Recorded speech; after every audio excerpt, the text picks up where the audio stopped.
কুমিল্লায় সাম্প্রতিক বন্যায় ২২,০০০ হেক্টর রোপা আমন ধান বিনষ্ট হয়েছে। ভেসে গেছে ৩,০০০ হেক্টর আমনের বীজতলাও।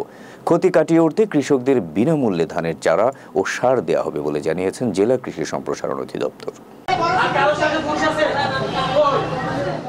সাম্প্রতিক বন্যায় রোপা আমনের বীজতলা ও ফসলি জমি ক্ষতিগ্রস্ত হওয়ায় চারা সংকটে পড়েছেন চাষিরা। এ সংকট উত্তরণে সরকারিভাবে চাষিদের চারা ও বীজ দেওয়ার সিদ্ধান্ত নেওয়া হয়েছে বলে জানিয়েছে কুমিল্লা কৃষি সম্প্রসারণ অধিদপ্তর। এছাড়া বেসরকারিভাবেও বিভিন্ন সংস্থা ও সংগঠন কৃষকদের বিনামূল্যে চারা দিয়ে সহযোগিতা করছেন। কৃষি বিভাগের তথ্য মতে এবার কুমিল্লা জেলায় অন্তত ৬০,০০০ হেক্টর কৃষি ফসলি জমি বন্যায় প্লাবিত হয়েছে।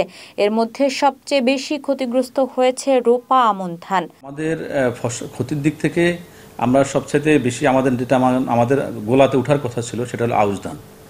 আউশ ধানের কৃষকরা প্রায় ২০% কাটার পরেই কিন্তু এই দুর্যোগ। তো ওই যে বাকি ফসলের প্রায় 40% ধান কিন্তু নষ্ট হয়ে যাবে, পানির নিচে পড়ে গেছে বা নষ্ট হয়ে গেল একটা। আরেকটা হলো রোপা আমন। আমাদের প্রায় ২৫,০০০ হেক্টর রোপা আমন জমির ধান রোপণ করা হয়েছিল। এই ২৫,০০০ হেক্টরের মধ্যে ২২,০০০ হেক্টরের মতোই পুরো ধ্বংস হয়ে গেছে। আর আমাদের ছিল যে আউশ ধান কাটবে, আমন রোপণ হবে, কিন্তু আউশ কাটতে পারে নাই, আমনও রোপণ করতে পারে নাই। এটা একদিক থেকে ভালো হয়েছে যে এটা হলে তো এটাও নষ্ট হয়ে যেত।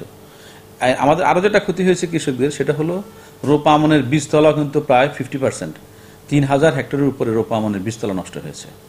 এখন এমন এক সময় যে কৃষকের কাছে কিন্তু বীজও নাই, থেকে রোপণ করে, যার কারণে সরকারি প্রণোদনা কার্যক্রমের মাধ্যমে কৃষকদেরকে সহায়তা করার চেষ্টা করছে, উৎসাহ দেওয়ার চেষ্টা করছে।